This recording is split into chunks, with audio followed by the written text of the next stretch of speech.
que sans faire aucune publicité nag damay seetlu ni éleveurs yi dañu am tendance souvent di jël super laadum bi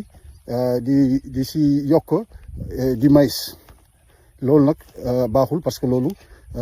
c'est pas un régime entretien loolu régime engraissement la te laadum yi du régime engraissement lañ leen war a jox parce que laadum yi dañ leen war a jox un régime équilibré bi nga xam ni da leen di permettre ñuy jur normal di tëbu normal jeune mâle yi seen tànk yi normal di leen kuy yi di mën a tëb normal ba pare di ñuy mën a gudd fan or mode d'alimentation boobu c'est très dangereux parce que mooy indi ay problèmes yu bëri parce que damay faral di wax une bonne alimentation du alimentation bi nga xam ni moo riche non une bonne alimentation mooy alimentation bi nga xam ni moo équilibré waaw ku wax équilibre nag wax li nga xam ni xar bi li mu soxla yëpp daf ko si am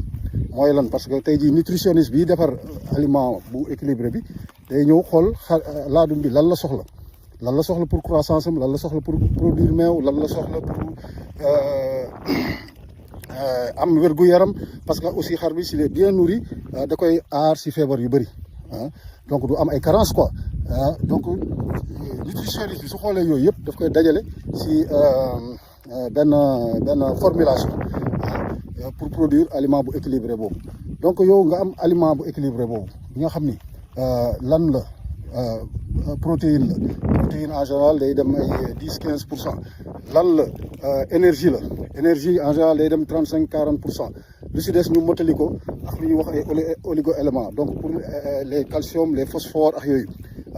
donc loolu yëpp dafa war a booloo si benn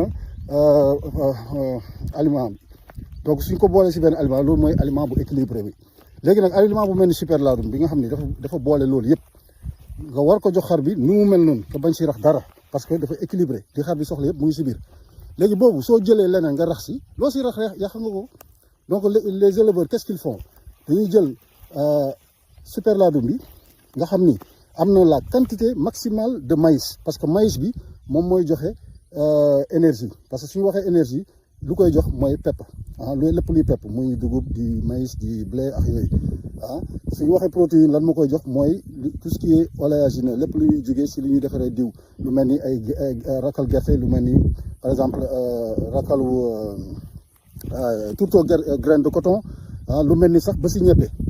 yooyu mooy joxe protéine donc suñu waxee tey jii aliment bi nga xam ni am na déjà 35 à 40% d'énergie donc maximum bi egg na foofu parce que warul ëpp warul manqué donc tey jii am na 35 à 40% donc la quantité maximale léegi yow loolu nga tibbaat encore mboq defaat si loolu ça veut dire que dépassé nga très largement quantité bi nga war a yem donc peut-être yaa ngi si ay 60% wala même plus am na éleveurs yi nga xam ne sax day dem ba ay 90% donc ça veut dire que yow régime engraissement da ngay engraisser sa xar yi bu dee loolu bu dee xar bi nga xam ni da nga koy bëgg a yafal pour tabaski wala pour ngénte wala pour rendi ko ok parce que boobu soxla ay gudd fan ak yeneen mais bu dee xar boo xam ne laadum la da nga ko bëgg a rentabiliser loolu c'est dangereux parce que loolu tey jii moom moo tere suñu jeune mâle yi seen tànk yi normal parce que tey jii jeune mâle bi nga xam ne yaa ngi koy jox céréales yu bëri day engraissé wu rapidement day diis su diisee poids bi day reposé wu si tànk yi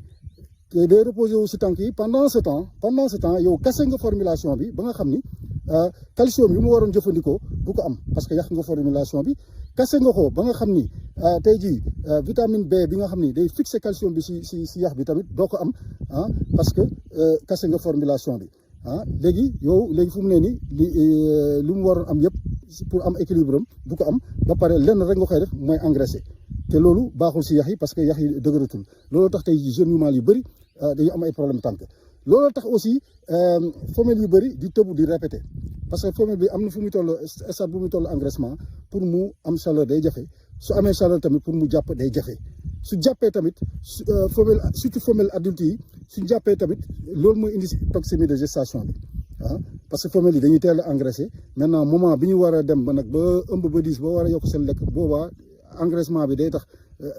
amatuñu appétit loolu mooy indi ay carence après ñu am ay toxémie loolu mooy indi aussi yenn mâles yi nga xam ne ñoom dañuy tëb di répéter parce que mâles yi tamit ñoom si seen bopp dañuy dem ba diis donc loolu mooy indi surtout femelles yi di gàtt fan parce que tey jii soo xoolee suñu mâles yi suñu femelles yi yëpp ñu ngi am femelle fu mu ne nii pour femelle am 4 ans sax wala 5 ans problème la boo wax rek champion la ren bu ëllëgee ñu ne la daanu na maal itam naka noonu alors que tey jii femelle yi war nañu mën a di produire ba au delà de 8 ans 10 ans waaye tey jii une femelle laadum lu mu dee war na mën a produire ba 8 ans 9 ans loolu du dara parce que ay femelle ñu ngi fii jur na ñu ngi doon jur ba si je donne l' exemple de Aïcha jur na ba 12 ans ba 12e année bi muy daanu dafa doon jur te amul woon benn problème te du raté su tëbee day jàpp te chaque année dina la jural ñaari yoon donc loolu c' est quelque chose d' important bi nga xam ne dañ si war a bàyyi xel bu baax a baax ñu topp li nga xam ni moo lu scientifique tey jii nit ki su mënee jënd aliment bu équilibré bi jënd ko joxe ko exclusivement rax si ngooñ rek ak ndox moo gën bu fekkee nit ki nag dafa bëgg a defaral boppam aliment boppam na nga woo nutritionniste nga ne ko am naa mboq am naa son de blé am naa par exemple rakal am naa lii am naa lële mu ne la voilà bu si nekk dosage bi ngay def bu si nekk quantité bi ngay def pour nga am équilibre bi nga soxla mu wax la aussi yan oligo élément nga si yokk ak ban quantité la waaw mais lu may loolu il faut éviter di jël aliment bu équilibre boobu bu complet boobu di si raxas leneen parce que loo si yàq ñaari conséquence la benn bi yaa ngi engrais sa xar deuxième bi mooy yàq nga formulation bi yeneen vitamines yeeg yooyu yëpp yi ñu si doon def du amati benn njëriñ li fi may finiree nag mooy aussi ñu éviter tout le temps di changer mode d' alimentation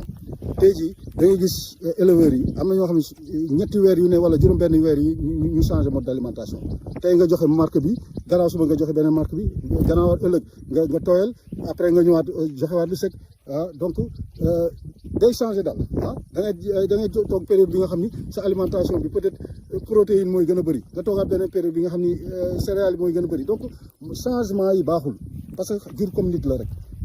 jur goo xam ni nga yor sa benn femelle pendant 3 ans nga téye ko ba mu adulte nga tàmbal ko benn mode d' alimentation nga xëy rek bàyyi ko changé loolu c'est dangereux donc nañu éviter yooyu yëpp